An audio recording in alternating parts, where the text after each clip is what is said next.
moment came when there was kind of an effort inside the UN to silence me, to tell me that I shouldn't be speaking out so much. And I came to learn that was because of external pressure that was coming from some Israel lobby groups. And there was a kind of a reticence in the international community where you see real genocide happening.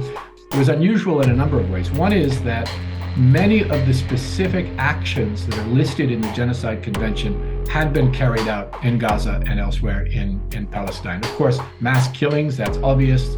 Causing serious harm, including bodily harm to these people, that's obvious. There's a line about imposing conditions of life that are designed to bring about the destruction of the group in whole or in part. Well, that's obvious because we've had, for many, many years now, a closure and a siege on Gaza, which is specifically designed to prevent Gazans from having adequate food, medicine, water, sanitation, healthcare, freedom of movement, all of the things that are necessary for a decent life. And so we've got an exceptionally strong case of that element as well. But even more important than that, the part of genocide that is usually the most difficult to prove is intent. That we've actually got senior Israeli leaders publicly and on the record expressing their genocidal intent.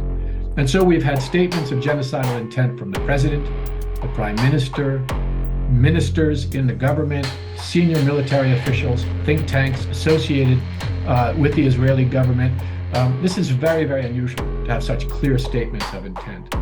So we have had since 1948 a series of ethnic purges of Palestinians from Israel and the occupied territories that has continued largely unabated. First with the Nakba in 1948, where you saw the wholesale ethnic purges and genocidal onslaught against Palestinians, then with the purging of particular villages inside Israel, then in East Jerusalem, then in the West Bank, and now a wholesale purge happening in the north of the Gaza Strip.